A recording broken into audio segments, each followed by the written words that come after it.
यकीन का सफ़र।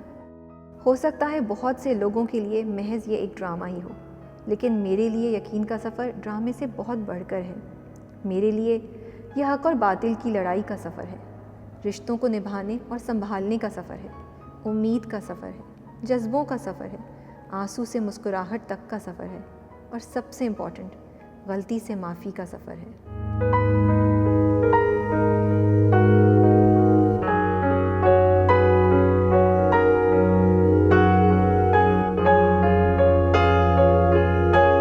Hey guys, अस्सलाम वालेकुम। दिस इज़ राबिया मुगनी, you are watching me on Fuchsia magazine.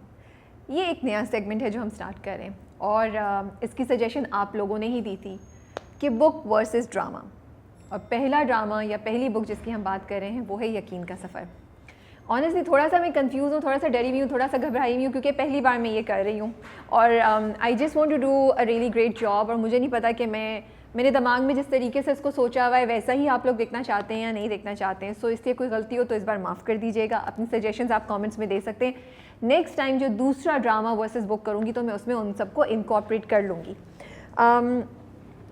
बहुत पहले करना चाहती थी, थोड़ा टाइम लग गया बिकॉज मैंने ड्रामा दोबारा पूरा देखा और मुझे इतना मज़ा आया। अगर आप लोगों ने पहले देखा है, बहुत अरसे से नहीं देखा, तो प्लीज़ जाइए और यकीन का सफ़र दोबारा देखें, आपका मज़ा दोबारा हो जाएगा। I am not joking.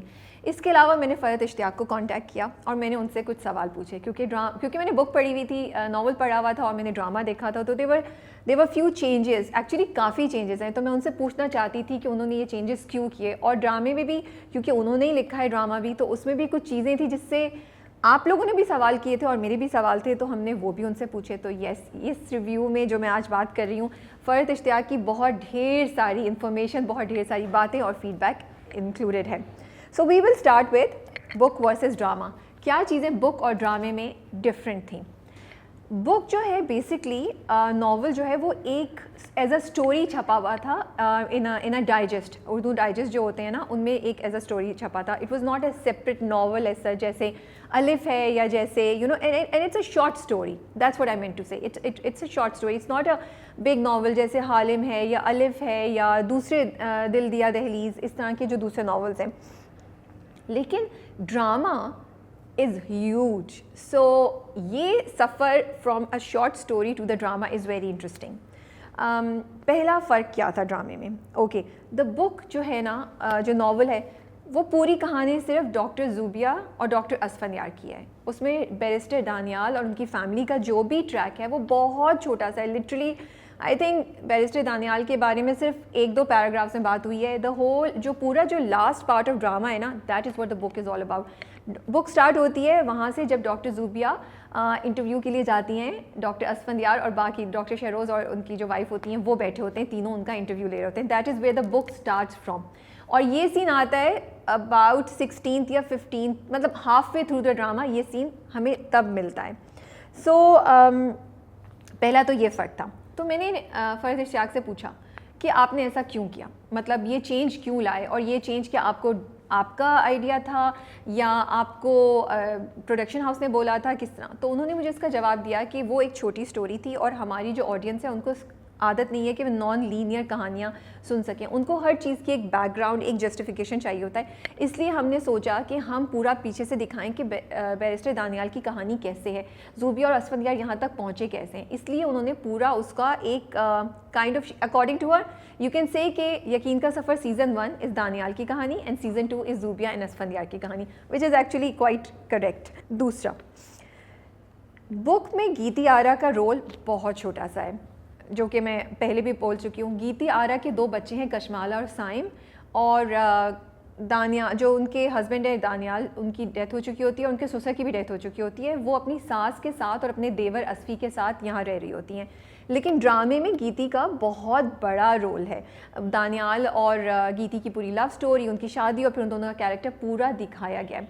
तो ये मुझे बड़ा इंटरेस्टिंग लगा। अच्छा, ड्रामे में गीती से मुलाकात होती है डॉक्टर ज़ूबिया की, बुक में साइम और कशमाला जो गीती के बच्चे होते हैं, जो वो भी मेडिकल पढ़ रहे होते हैं, उनकी मुलाकात होती है डॉक्टर ज़ूबिया से। और वो सारे फ़नी सीन जो होते हैं ना, जिसमें गीती के साथ डॉक्टर ज़ूबिया कह रही होती हैं हिटलर है, चंगेज़ है और असफंदियार के बारे में, वो सारे सीन जो है वो एक्चुअली कशमाला और साइम के साथ हो रहे होते हैं। और कशमाला और साइम दोनों अपने चचा के बारे में ये कहानियाँ सुन रहे होते हैं गीती से, डॉक्टर ज़ूबिया से। तो मैंने फ़रहत इश्तियाक से पूछा कि आपने ये चेंज क्यों किया, और इसका जवाब उन्होंने मुझे बहुत इंटरेस्टिंग दिया। उन्होंने कहा कि जब मैंने नावल लिखा था तो मैं बहुत यंग थी और वो बहुत पहले मैंने लिखा था, और मुझे अपने आप से इस चीज़ पे इशू था, शिकायत थी कि मैंने गीती के कैरेक्टर को ऐसा क्यों दिखाया, और ये मुझे चांस मिला था कि मैं एक पॉजिटिव दिखाती। तो मेरे पास ये चांस है जिससे मैंने दिखाया कि गीती ठीक है कि वो उस बंदे से बहुत मोहब्बत करती थी, उसकी ज़िंदगी का बहुत इंपॉर्टेंट इंसान था, लेकिन शादी के बाद अगर मौत हो जाए मियाँ की या किसी भी वजह से आप अलहदा हो जाएं तो औरत की ज़िंदगी रुक नहीं जाती, उसकी ज़िंदगी must go on.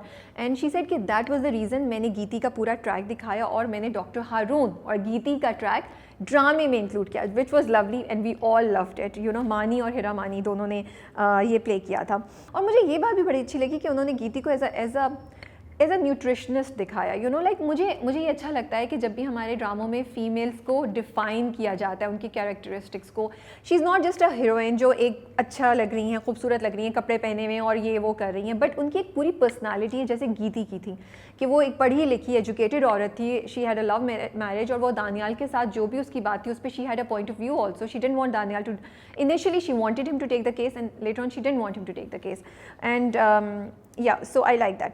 Okay, third, book में डॉक्टर ज़ूबिया, वो जो सीन है ड्रामे में जहाँ पे ज़ूबिया अपने कॉलेज के दिनों में गलती करती है, अपने बाप से, अपनी भाभी से झूठ बोल के जाती है और उस लड़के से मिलने जाती है, और फिर वहाँ पे असफ़ी जो होता है, वो उस वक्त मेडिकल का स्टूडेंट होता है, वो उसको बचा लेता है।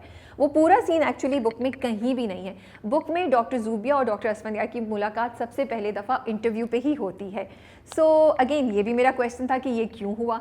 तो फ़रहत इश्तियाक ने कहा कि मुझे ना it was really interesting what she said कि जब मैं ड्रामा लिख रही थी तो मुझे हो रहा था कि यार मेरे हीरोइन जो हैं वो तो 16 या 15वीं किस्त पे जाके मिलेंगे, तो मुझे था कि नहीं, इसमें मुझे ना ऑडियंस के लिए कहीं पहले हुक डालना है, इसलिए उन्होंने ये ट्विस्ट लाई और उन्होंने पहली आई थिंक 5वीं या 6ठी किस्त में ही, मुझे एग्जैक्ट एपिसोड नंबर याद नहीं है, उसमें ही डॉक्टर असफ़ी और डॉक्टर असफंदियार और ज़ूबिया को मिलाया, जहाँ पे असफंदियार ज़ूबिया को उस लड़के से बचाता है जब वो झूठ बोल के अपने घर से भागी होती है।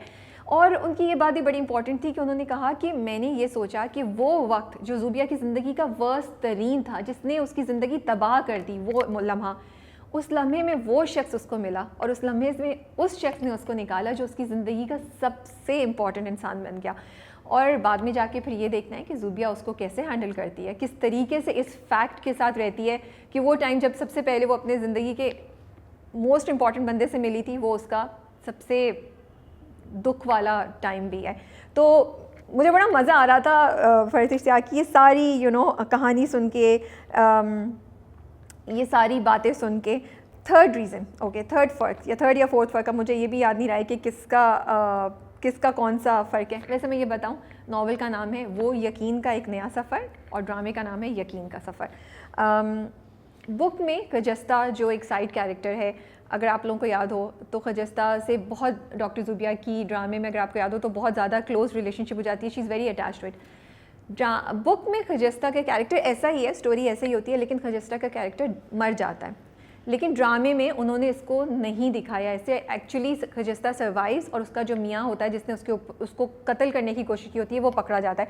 Again I am so happy कि फ़रहत इश्तियाक ने ये चेंज किया, क्योंकि अगेन हमें होप मिली यार, उम्मीद मिली। हमने देखा कि खजस्ता जिसके साथ हम भी अटैच हो गए थे, उसका एक उसकी ज़िंदगी, और उसमें उन्होंने ड्रामे में तो ये भी दिखाया कि वो पढ़ना शुरू हो जाती है, वो मैट्रिक के एग्ज़ाम्स देती है, she goes on about life, which I loved about it. अच्छा, बुक में क्या होता है कि खजस्ता से ज़ूबिया बहुत अटैच होती है। खजस्ता की जब डेथ होती है उससे एक हफ़्ते पहले ज़ूबिया को ये पता चलता है कि उसकी खाला, जिसके पास जिन्होंने उसको पनाह दी होती है, जिनके घर वो जाके रहती है जब उसकी भाभी निकाल देती हैं, उनकी डेथ हो गई है। अच्छा, ज़ूबिया जो होती है वो अपने हॉस्पिटल से जितने पैसे मिलते हैं डॉक्टर ज़ूबिया वो अपनी खाला को भिजवाया करती थी, ठीक है, चेक पैसे, लेकिन कोई भी उनके घर वालों में से, खाला के बच्चों में से ज़ूबिया को नहीं बताता, नॉवल में ये है कि खाला की डेथ हो गई है। एंड डॉक्टर ज़ूबिया को यकीन नहीं आता कि इतनी बड़ी बात होगी और किसी ने ये भी नहीं सोचा, और उसके चेक जा रहे होते हैं, उसके चेक वैसे ही जा रहे होते हैं, चेक वो लोग वैसे ही रिसीव कर रहे होते हैं कि मुझे बता देते। तो जब खजस्ता की डेथ का पता चलता है, जब वो हॉस्पिटल में दम तोड़ती है, तो डॉक्टर ज़ूबिया का बहुत बुरा हाल होता है, शी क्राइज, और उनका she kinds of falls apart, और सारा हॉस्पिटल देख रहा होता है कि ज़ूबिया के साथ क्या हुआ है। वो उसकी डेथ के बाद भी she becomes like a zombie, तो फिर क्या होता है, और ये बहुत ही खूबसूरत तरीके से नावल में लिखा हुआ है। डॉक्टर असफंदियार एक दिन आते हैं, ज़ूबिया को पकड़ते हैं और ले जाते हैं। और वो जहाँ पे हमने एक सीन देखा है ना ड्रामे में, जब बर्थडे के बाद डॉक्टर ज़ूबिया और डॉक्टर असफंदियार पिंक कपड़े पहने होते हैं ज़ूबिया ने, वो चश्मे के पास बैठे हुए हैं और आपस में बात करें, जब डॉक्टर असफंद ये भी बोलते हैं कि जब तुम हारून से बात करती हो तो मैं जेलस हो जाता हूँ, और वो कहती है कि नहीं मैं तो गीती और डॉक्टर हारून को मिलाने का सोच रही हूँ। उसी जगह के कोई सीन उन्होंने क्रिएट किया है बुक में, उस जगह पे डॉक्टर असफंद उसको लेके जाते हैं, उसको बिठाते हैं और उससे पूछते हैं ज़ूबिया क्या मसला है, और फिर बहुत ही खूबसूरत तरीके से वो नावल में सीन लिखा है। एंड ज़ूबिया उस टाइम पे डॉक्टर असफंदियार को अपनी पूरी कहानी बताती है। सो नावल में this is what happens. Doctor Asfand को ड्रामे में असफंदियार को याद आता है जब उसके अब्बा उससे बोलते हैं ना कि कार्टन में मेरी कुछ बुक्स हैं ढूंढ दो, वो कार्टन खोलता है तो उसको वो ज़ूबिया का कॉलेज का कार्ड नज़र आ जाता है, जो जब ज़ूबिया को बचाया होता है तो वो गिरता है, जिसमें ज़ूबिया क्लास 10 या 9 की प्री मेडिकल वो लिखा हुआ है, ज़ूबिया खलील एंड एवरीथिंग। तो उनसे उसको सारी कहानी याद आती है कि अच्छा ये लड़की को मैं पहले मिला हूँ। लेकिन बुक में डॉक्टर ज़ूबिया खुद डॉक्टर असफंद को अपनी पूरी कहानी बताती हैं कि इस तरीके से मेरे 2 भाई थे और मैंने ये हरकत की और अब भी ऐसे थे, और मेरे भाई ने मेरे ऊपर शक किया और मैं घर छोड़ के आ गई, फिर मेरे खाला के साथ हुआ। तो ये which I feel I really liked it in the book, and I feel कि मे बी इस पार्ट को किसी तरीके से ड्रामे में रखा जा सकता था। खैर इस पर हम थोड़ी देर में बात करेंगे दोबारा। लेकिन वो जो पूरा सीन था ना डॉक्टर असफंद का ज़ूबिया को लेके जाना, वो बहुत ही खूबसूरत सीन है इन द नावल। एक और फ़र्क जो बहुत ज़्यादा है, जो मुझे लगता है कि शायद नावल का बहुत खूबसूरत आइडिया था और शायद बुक ड्रामे में होना चाहिए था, बुक में ये है कि डॉक्टर असफ़ी जाते हैं और आफ्टर ज़ूबिया टेल्स हिम एवरीथिंग, उनको एक्चुअली ऑलरेडी ज़ूबिया के बारे में बहुत चीज़ें पता होती हैं और वो बताते भी हैं उसको। वो जाते हैं और वो ज़ूबिया के भाई को ढूंढते हैं, वो ज़ूबिया के भाई को ढूंढते हैं और एक्चुअली ज़ूबिया की वकालत करते हैं, उसके भाई को शर्म दिलाते हैं कि देखो तुमने कितनी बड़ी गलती की है। और वो पूरे 3-4 पेजेस है जिस पे भाई और डॉक्टर असफंद की कॉन्वर्सेशन है, फिर भाई शर्मिंदा होता है और फिर वापस आता है, ज़ूबिया को लेके जाता है। ड्रामे में ये दिखाया है कि भाई खुद ही सोच सोच के रिपेंट करता है और फिर ज़ूबिया को लेने आता है। I really like the fact कि मुझे ये बात अच्छी लगी थी नावल में कि एक इंसान है जो ज़ूबिया पे ट्रस्ट करता है और जाके ज़ूबिया के लिए फ़ाइट करता है। तो आई रियली फील कि अगर बुक की ये किताब ड्रामे में ऐसी रखी जाती तो शायद खूबसूरत ही रहता। एक और फ़र्क जो बुक में और नावल और ड्रामे में है वो ये है कि गीती आरा के ज़ूबिया के 2 भाई होते हैं। बुक में उन्होंने 2 भाई दिखाए, ड्रामे में 1 भाई दिखाया है। और गीती आरा के 2 बच्चे होते हैं, साइम और कशमाला, लेकिन ड्रामे में उन्होंने एक छोटा, और दोनों बड़ी एज के दिखाए हैं, लेकिन ड्रामे में उन्होंने साइम को छोटा दिखाया है और डॉक्टर हारून की इन्वॉल्वमेंट दिखाई है। बुक में वो पूरा सीन जो दानियाल के ऊपर ये इल्ज़ाम लगाया जाता है कि उसने एक लड़की की इज़्ज़त लूटने की कोशिश की और वो सब उसकी सेक्रेटरी का जो पूरा केस है, ड्रामे में जो दिखाया है वो बुक में एक्चुअली नहीं है, ऐसा कुछ भी नहीं होता है। उसमें बुक में एक्चुअली सिर्फ 1 या 2 पैराग्राफ्स हैं जिसमें उन्होंने सबमिट किया है कि वो एक लड़की के लिए फ़ाइट करता है और इतना डिप्रेस होता है जब चीज़ें नहीं होती, उस पर इल्ज़ाम लगाए जाते हैं कि वो ख़ुदकुशी कर लेता है। Last and the most important, book में Zubia does not try to commit suicide, yes, और ड्रामे में डॉक्टर ज़ूबिया को एक्चुअली ख़ुदकुशी कर लेती हैं लेकिन कामयाब नहीं होती हैं। सो इस पे भी बड़ी इंटरेस्टिंग बात है। मैंने फ़रहत इश्तियाक से ये पूछा कि आपने ये क्यों किया, क्योंकि बुक में ये दिखाया है कि असफंदियार उसके भाई को लेकर आता है ढूंढ के और भाई उसको ले जाता है, भाई उससे माफ़ी मांग लेता है एंड देन फिर उनकी शादी का वो पूरा सब कुछ which is assumption. So I will tell you in the next few minutes के फ़रहत इश्तियाक ने मुझे इसका क्या जवाब दिया।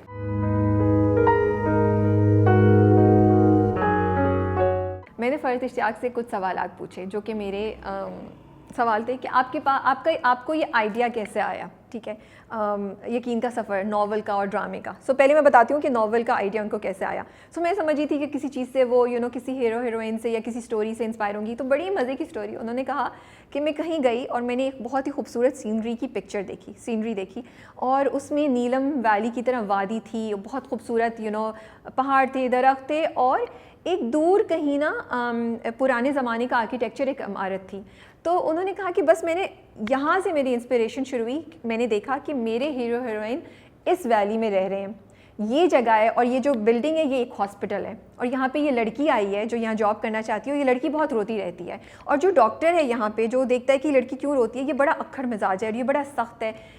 उन्होंने कहा यहाँ तक मैंने सोचा, फिर मैंने सोचा अब इनकी मुझे बैक स्टोरी डेवलप करनी है कि ये डॉक्टर इतना सख्त दिल क्यों है और ये लड़की हर वक्त रोती क्यों रहती है। और फिर इस तरह मैंने सोचा कि अच्छा ये लड़की की फैमिली होगी, उसके साथ कुछ हुआ होगा और वो वहाँ से भाग के यहाँ आई होगी और इस डॉक्टर के साथ भी कोई ना कोई ट्रेजिडी हुई होगी, कोई उसकी फैमिली से रिलेटेड कोई चीज़ होगी जिसने उसको इतना सख्त दिल बना दिया है। तो मुझे ये इतने मज़े की पूरी कहानी लगी कि हम जो सोचते हैं राइटर्स का दिमाग बिल्कुल डिफरेंट तरीके से चलता है। अब ये बात कि ये कहानी ड्रामे तक पहुंची कैसी, क्या हम टीवी ने उनको अप्रोच किया या फ़रहत उनके पास गई, क्या हुआ? सो बेसिकली हुआ ये था कि बिन रोई की कहानी पे काम हो रहा था। फ़रहत इश्तियाक मोमिना दुरैद के पास यूएस में थी और ये लोग एक दिन रात को बैठे हुए पूरी बातें कर रहे थे। उन्होंने सब बात कर ली तो फ़रहत इश्तियाक ने मोमिना से कहा कि ये मेरी एक कहानी है, वो यकीन का एक नया सफ़र, और ये मेरे दिल के बहुत करीब है और मैं चाहती हूँ कि इसको भी ड्रामे में तब्दील किया जाए। तो मोमिना ने कहा अच्छा ठीक है, मुझे कहानी सुनाएं।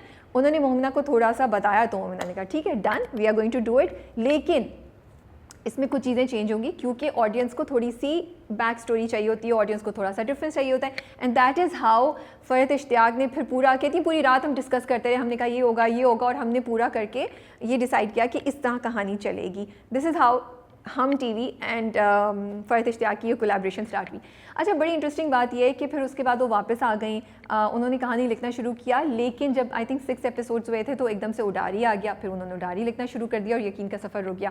फिर उन्होंने थोड़ा सा और लिखा तो परवाज़ जुनून आ गया और फिर उन्होंने दोबारा रख दिया और फिर यकीन का सफ़र रुक गया। और उसके बाद आई थिंक तब तक 10 एपिसोड्स हुई थी। फिर शी सेड कि मोमिना का मुझे फ़ोन आया, उन्होंने कहा बस हम प्रोडक्शन स्टार्ट करें, सब कुछ हो गया है। तो फ़रहत ने कहा कि मैंने तो सिर्फ 10 एपिसोड्स लिखी हैं, तो उन्होंने कहा बस जो भी लिखा है हम स्टार्ट करें। So with only 10 episodes the production of यकीन का सफ़र स्टार्टेड एंड फ़रहत इश्तियाक जैसे जैसे ड्रामा शूट हो रहा था इसको आगे लिखती जा रही थी।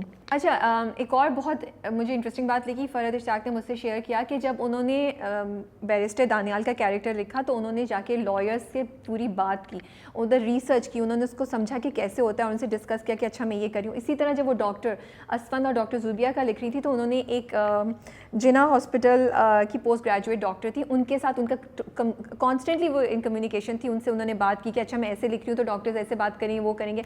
तो मुझे बड़ा अच्छा लगा, मुझे I was really impressed and I really appreciated कि उन्होंने अपनी स्टोरी में जाके रिसर्च की, ऐसे उठ के नहीं डाल दिया। अच्छा जी, फिर मेरे पास आप लोगों का ही सवाल था कि डॉक्टर असफ़ी का कैरेक्टर किसने इंस्पायर किया फ़रहत इश्तियाक को। तो उसका जवाब उन्होंने ये दिया कि ऐसा नहीं होता कि किसी एक इंसान को देख के मैं इंस्पायर हो गई। मैंने बस ये सोचा कि लड़कियां किस किस्म का मर्द देखना चाहेंगी, कैसा इंसान उनको अपनी ज़िंदगी का साथी चाहिए होगा। एक इंसान जो एजुकेटेड है, जो उसकी ज़िंदगी में बहुत से लम्हात आए जब वो उसको नाकामी फेस हुई, उसके दिल में बहुत से दुख हैं, दर्द हैं, उसने ज़िंदगी के बहुत से उतार चढ़ाव देखे, लेकिन इन सब के बावजूद वो अपनी फैमिली को साथ लेके चल रहा है और साथ साथ वो एक सोशल काम भी कर रहा है, वो सोसाइटी को गिव बैक भी कर रहा है। सो मैं एक ऐसे इंसान को करना चाहती थी जिसको ये सब वैल्यूज़ हों। तो I really like this thought behind it, you no. फिर सबसे इम्पॉर्टेंट सवाल जो हमने किया कि ज़ूबिया को सुसाइड क्यों कराया गया ड्रामे में, क्योंकि Zubia throughout the novel and drama is a very strong character. मतलब उसने गलती कर दी फिर भी वो कभी सुसाइड करने का नहीं सोचती, उसका बाप मर जाता है, उसकी भाभी उसके साथ इतना बुरा करती है, उस पर इल्ज़ाम लगते हैं, उसकी खाला के घर इतना कुछ होता है, लेकिन ज़ूबिया ने अभी तक सुसाइड करने का नहीं सोचा था। तो फिर ड्रामे में उसने ऐसा क्यों किया? तो इस पे मुझे फ़रहत इश्तियाक ने कहा कि एक्चुअली स्क्रिप्ट में ऐसा नहीं था। स्क्रिप्ट में ये था कि ज़ूबिया एक्चुअली जाती है, निकलती हैं डॉक्टर ज़ूबिया, वो एक अजीब सी डिप्रेशन की सिचुएशन होती है, उनको कुछ समझ नहीं आता और वो सोच के जा रही होती है और वो वहीं जाती हैं जिस जगह को दिखाया गया है, लेकिन वो खुदकुशी करती नहीं है, वो सोचती है लेकिन वो करती नहीं है, because Zubia is a very strong character. और इतनी देर में डॉक्टर असफंद पहुँच जाते हैं और वो उसको झंझोड़ते हैं, उसको पकड़ते हैं और उससे कहते हैं कि तुम क्या कर रही हो, पागल हो गई हो, दिमाग ख़राब है तुम्हारा। लेकिन ज़ूबिया बिल्कुल नम है, उसको कुछ समझ नहीं आ रहा, दुख से, डिप्रेशन से और इससे कि क्या होगा। और उसी वक्त वो डॉक्टर असफंद की बाहों में कोलैप्स कर जाती है और उसका नर्वस ब्रेकडाउन हो जाता है। This is what the original script had. So Farhat Ishtiaq ने कहा कि डायरेक्टर और प्रोडक्शन टीम ने थोड़ी सी लिबर्टी ली और उन्होंने इसको चेंज किया क्योंकि उनको लग रहा था कि स्क्रीन पे ये दिखाना कि ज़ूबिया एक्चुअली कर लेती है मे बी ज़्यादा बेहतर हो। So this is the story behind it. तो I want to tell you कि एक्चुअली में ऐसा नहीं था। एक और क्वेश्चन जो आप लोगों ने भेजा था, असफंद यार ने शादी से क्यों इनकार किया? जब वो गीती को बताते हैं कि नहीं शादी कैंसिल कर दो, याद है उनकी उस सीन में ड्रामे में ये भी होता है कि माँ आके पूछती है शादी कैंसिल कर दो या पोस्टपोन कर दो, तो वो कहते हैं नहीं कैंसिल कर दो। तो ये मुझे भी बड़ा इंटरेस्ट लगा, तो इसका भी बड़े ही मज़े का जवाब दिया फरहत इश्तियाक ने। उन्होंने कहा कि कभी कभी ऐसा होता है कि हम राइटर्स जो है ना थोड़ा सा ऑडियंस को टीज़ करना चाहते हैं, हम चाहते हैं कि हुक्ड रहें ऑडियंस और देखते रहें कि क्या है। तो उन्होंने कहा मैंने भी इसीलिए किया था, ऐसा नहीं था कि असफंद ने कभी भी डॉक्टर ज़ूबिया पे शक किया था या उनको उनके कैरेक्टर पे कोई शक था। उनको इस बात का दुख ज़रूर था कि ज़ूबिया ने मुझे ट्रस्ट करके ये सब चीज़ें बताई क्यों नहीं, लेकिन उस वक्त ये थोड़ा सा मैंने ये ट्विस्ट दिया ऑडियंस को ये दिखाने के लिए या सोचने के लिए कि अच्छा असफंद भी बाकी सारे मर्दों की तरह है, इसलिए वो ये ट्विस्ट डाला गया। लेकिन actually doctor Asfand never doubted doctor Zubia, so that was good. Now the last and the most important question, can we expect Yakeen Ka suffer season 2? तो उन्होंने कहा हमने डेफिनेटली ये बात कंसिडर की थी और हमने असफ़ी और ज़ूबिया की शादी के बाद के कुछ सीन डिस्कस भी किए थे और सोचा भी था कि उनकी कहानी, बट इट नेवर मटीरियलाइज्ड। तो she says you never know, maybe Yakeen के सफ़र पार्ट 2 हमें नज़र आए या नहीं आए, बट इट वॉज कंसिडर्ड, इसका जिक्र ज़रूर किया गया था, डिस्कशन हुई थी। तो जी ये सब था अब तक फ़र्क, और ये सब था अब तक मेरी गुफ्तगू जो फरहत इश्तियाक से हुई और उन्होंने उसके जवाब में क्या क्या बताया। अब लास्ट में मैं इसको रैप अप करते हुए ये बताना चाहूँगी, कुछ अपने पॉइंट ऑफ व्यू बताना चाहूँगी। मुझे इतना मज़ा आया यकीन का सफ़र दोबारा देखने का, इतना मज़ा आया कि मैं आपको बता नहीं सकती। और मैं इतनी इम्प्रेस थी कि मैं सोच रही हूँ कि ये ड्रामा सिर्फ ड्रामा नहीं था, कितनी चीज़ें इसमें उन्होंने कवर की, and I have to give full credit to the director and the writer and the whole team. मतलब औलाद और माँ बाप के रिश्ते, सिर्फ औलाद या माँ बाप का फ़र्ज़ नहीं, दोनों का फ़र्ज़, और उन दोनों की क्या इम्पॉर्टेंस है एक इस रिलेशनशिप में, उस पर बात की कि किस तरह माँ बाप की सख्ती औलाद को दूर कर देती है, और औलाद की एक छोटी सी माफ़ी को, गलती को अगर माफ़ कर दें माँ बाप तो कितना चेंज आ सकता है।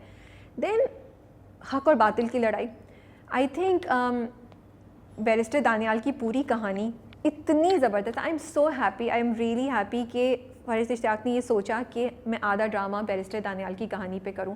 उससे ना सिर्फ ड्रामा इंटरेस्टिंग हो गया, मज़े का हो गया, लेकिन हमें बड़ी अच्छी मैसेजेस मिले। आई थिंक जब बैरिस्टर दानियाल की डेथ हो जाती है तो मुझे वो सीन इतना मेरे दिल को, अभी भी मैं रो रही थी, लिटरली रो रही थी जब वो सीन हुआ, क्योंकि वो कंप्लीट शॉकर था। आई रियली थॉट कि वो बच जाएंगे किसी तरीके से, लेकिन वो नहीं बचते। और मैं सोची थी यार अगर इंसान के साथ ऐसा रहो, आपको कोई मार रहा हो, आपको पता है कि आप मरने वाले हैं, तो उसको क्या फीलिंग होती होगी, यू नो। और I think Shaz did an amazing job as barrister Daniyal.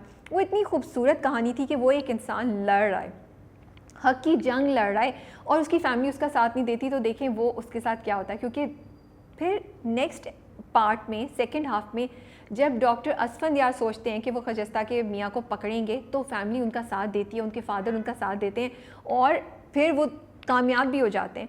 तो मुझे ये बड़ा अच्छा लगा, हक और बातिल की लड़ाई दिखाई, दो डिफरेंट फैमिलीज़ की डायनामिक्स दिखाए कि किस तरीके से ज़ूबिया की फ़ैमिली कैसी थी और असफंद और दानियाल की फ़ैमिली कैसी थी, बैरिस्टर दानियाल की फ़ैमिली कैसी थी। तो मुझे ये बड़ा अच्छा लगा। फिर मोहब्बत की कहानी, कितनी खूबसूरत मोहब्बत की कहानी दिखाई, उम्मीद गीती के लिए, ज़ूबिया के लिए, डॉक्टर असफंद के लिए, जिनके सबके दिल कहीं ना कहीं दुखे हुए थे और टूट गए थे, लेकिन एक छोटी सी, कहीं कोई एक इंसान दुखी दिल वाला या मोहब्बत वाला, वो कैसे आपको रिपेयर कर सकता है, कैसे आपको ज़िंदगी की नई उम्मीद दे सकता है। तो मुझे ये सब बातें बहुत खूबसूरत लगी। और सबसे इम्पॉर्टेंट लेसन, अगर आप तलवार नहीं उठा सकते, अगर आप आवाज़ नहीं उठा सकते एक नाइंसाफ़ी के अगेंस्ट, जैसा कि असफंद यार उठाना चाहता है लेकिन उसके बाप उसको रोक देता है और ही sends him to study abroad. वो कहता है कि मैं एक बेटा छोड़ने के बाद दूसरा बेटा, एक बेटा खोने के बाद दूसरा बेटा खोने का हामिल नहीं हो सकता। तो आप वो करें जो आप कर सकते हैं। असफंद यार वापस आया और उसने हॉस्पिटल क्रिएट किया और उसने सोसाइटी की हेल्प की। तो हम हमेशा ये सोचते हैं कि अच्छा यार हम तो किसी जागीरदार के अगेंस्ट नहीं लड़ सकते, हम तो किसी करप्ट ऑफिसर के अगेंस्ट नहीं लड़ सकते, तो हम कुछ भी नहीं कर सकते। लेकिन यार जो कर सकते हैं वो तो करो ना, जाओ एक हॉस्पिटल क्रिएट करो, NGO बनाओ, को गरीब लोगों की मदद करो, गरीब बच्चों को पढ़ा लो। So I loved all these messages जो यकीन का सफ़र ने दिया। आई डू फील कि ज़ूबिया का सुसाइड का नहीं दिखाना चाहिए था, एंड आई थिंक बहुत अच्छा होता जैसा कि स्क्रिप्ट में लिखा हुआ था वैसे ही दिखाते, because it was a bit disappointing to see Zubia committing a suicide, because throughout the drama हमें उम्मीद दी गई है, तो वहाँ जो उम्मीद थोड़ी सी गिरी वो मुझे अफसोस था। कैरेक्टराइजेशन एंड तमाम एक्टर्स, आई थिंक इतनी अच्छी कास्ट की सिलेक्शन थी कि I can't tell you, everyone did an amazing job. Barrister Daniyal की कहानी हाफ वे तक हमें इतना कैप्चर की हुई थी कि मैं आपको बता नहीं सकती। यस, क्योंकि मैंने ड्रामा दोबारा रिपीट करके देखा तो मैं बहुत सी जगहों पे फॉरवर्ड भी करी थी। मेरे ख्याल में अगर हर वीक देख रहे होते तो कुछ एपिसोड्स ड्रैग भी थी, बट क्या कर सकते हैं, वो तो हमारे पाकिस्तानी ड्रामों का अलमिया है। मे बी 25 या 23 एपिसोड्स में इस सबको रैप अप कर सकते थे।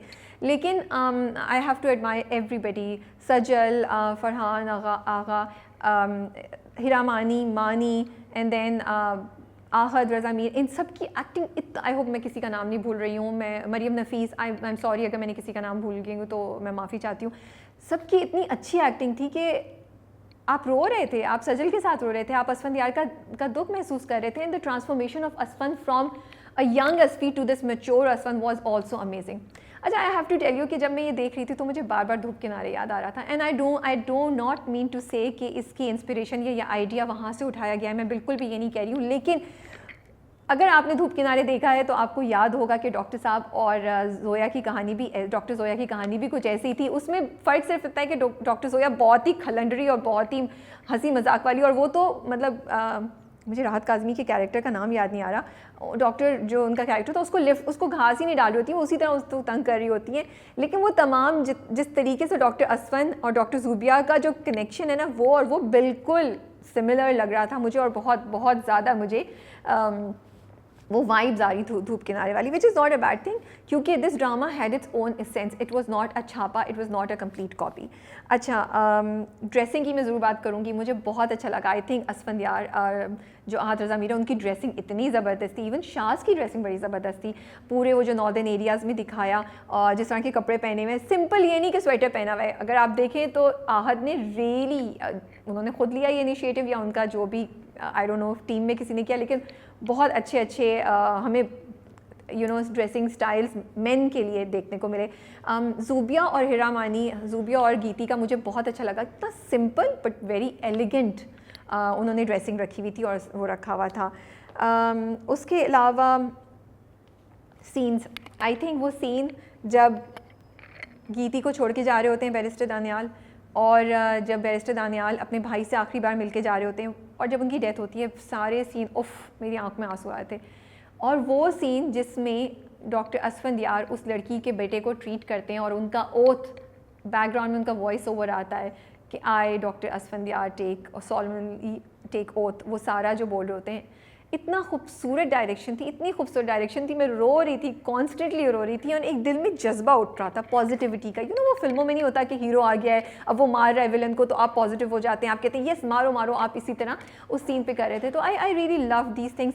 एक और चीज़ जो मैं बहुत अप्रिशिएट करना चाहती हूँ, बहुत ही जगहों पर उन्होंने बिस्मिल्लाह, अल्लाह का यकीन, अल्लाह पे भरोसा और वो चीज़ें बात की, which is very important. Because अगर आप मेरे पहले रिव्यू सुनते रहे तो मैं हमेशा ये कहती हूँ कि इंटरनेशनल ऑडियंस देख रही है, हमारी ये चीज़ें जाना बहुत ज़रूरी है कि हमारे दीन में एज मुस्लिम्स भी हम पॉजिटिविटी की बात करते हैं और पॉजिटिव रहते हैं और गाइडेंस मिलती है। एंड आई लाइक इट, वो छोटा सा टच कि जब ज़ूबिया बच्चों को पढ़ा रही है तो ऊपर बिस्मिल्लाह रहमान रहीम लिखा हुआ है। एंड आई हैव टू से जिसने भी लिखा है बहुत ही खूबसूरत तरीके से लिखा हुआ था।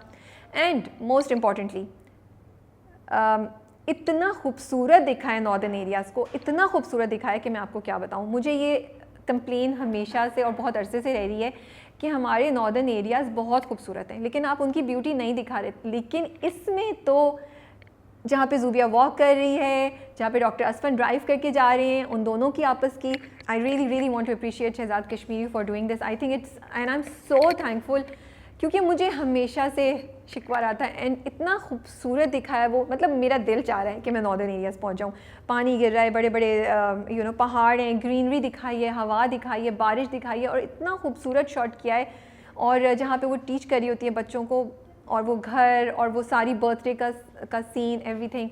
सो I think I really hope कि जो फ्यूचर में ड्रामे बनेंगे वो इससे थोड़ा सा इंस्पिरेशन ले लें। Okay, now I think I have covered everything. अगर मैं भूल गई हूँ तो आई एम सॉरी। मैं क्योंकि पहली बार कर रही हूँ, आप लोगों का मैं फीडबैक देखूंगी। प्लीज़ कमेंट्स में ज़रूर बताएं कि आपको ये फॉर्मेट सही लगा, नहीं लगा, इसमें हम क्या चेंजेस कर सकते हैं, क्या चीज़ ऐड करनी चाहिए, क्या चीज़ निकाल देनी चाहिए, इसमें से आप लोग हमें बता सकते हैं। Then maybe next one I will change a little bit. और ये भी बताइएगा कि नेक्स्ट वन कौन सा वाला होना चाहिए। ओके, बुक और the drama, which one is better? It is a very very difficult question for me. I think this time I will say the drama was better than the book, क्योंकि ड्रामे को change कर दिया था। Book थोड़ी छोटी है, ठीक है, तो बुक का अपना मज़ा है, बुक पढ़िए, नॉवल पढ़िए ज़रूर, you will really enjoy it, ठीक है। लेकिन ड्रामे में उसको जितना होलसम कर दिया है वो मुझे बहुत खूबसूरत लगा। मुझे बैरिस्टर दानियाल की कहानी और उनका पूरा जो जर्नी है, और उसके बाद असफंदियार की और ज़ूबिया की कहानी मुझे बहुत अच्छी लगी, बहुत खूबसूरत लगी। और मुझे ये फैक्ट, मुझे ये बड़ा इंटरेस्टिंग लगा कि अगर हम सिर्फ इसको एज अ कंटेंट पीस देखें, एज अ ड्रामा देखें, हर चीज़ हटा के, तो उसकी जो ट्रीटमेंट है वो ज़बरदस्त है। क्योंकि आप सोच ही नहीं रहे होते कि बैरिस्टर दानियाल आधी किस्त में मर जाएगा और फिर वो कहानी पूरी साइड पे हो जाएगी और एक नई कहानी स्टार्ट हो जाएगी, लेकिन उसी से कनेक्टेड और इतनी ही इंटरेस्टिंग होगी। और पहले आपको गीती और बैरिस्टर दानियाल का रोमांस मिलेगा और फिर आपको ज़ूबिया और डॉक्टर असफंदियार का मिलेगा। एंड डॉक्टर हारून का कैरेक्टर भी बहुत ही ज़बरदस्त था। सो इन सब चीज़ों की वजह से मुझे ड्रामा देखने में ज़्यादा मज़ा आया, बहुत मज़ा आया। लेकिन नावल का भी अपना चार्म है, ज़रूर पढ़िएगा। That's all, I think I will wrap it up now. अपने कमेंट्स में ज़रूर बताइए कि आपको ये हमारा नया सेगमेंट कैसा लगा। कोशिश करूँगी महीने में एक दफ़ा या 2 हफ्ते में एक दफ़ा हम ये कर सकें, क्योंकि काफ़ी मेहनत लगती है, पढ़ना पड़ता है, और ड्रामा भी पूरा देखना मैं चाहती हूँ ताकि मुझसे कोई भी छोटी या बड़ी डिटेल मिस ना हो जाए। आई एम श्योर इतनी बातें करने की होती हैं, अभी भी मिस हो गई होगी, but I am trying my best. So comments में ज़रूर बताइए आपको कैसा लगा। आप अगर यूट्यूब पे हमारे चैनल पे पहली दफ़ा आएँ तो सब्सक्राइब करना मत भूलिए। Do subscribe to our channel and notification bell पे ऑल का ज़रूर क्लिक कीजिएगा।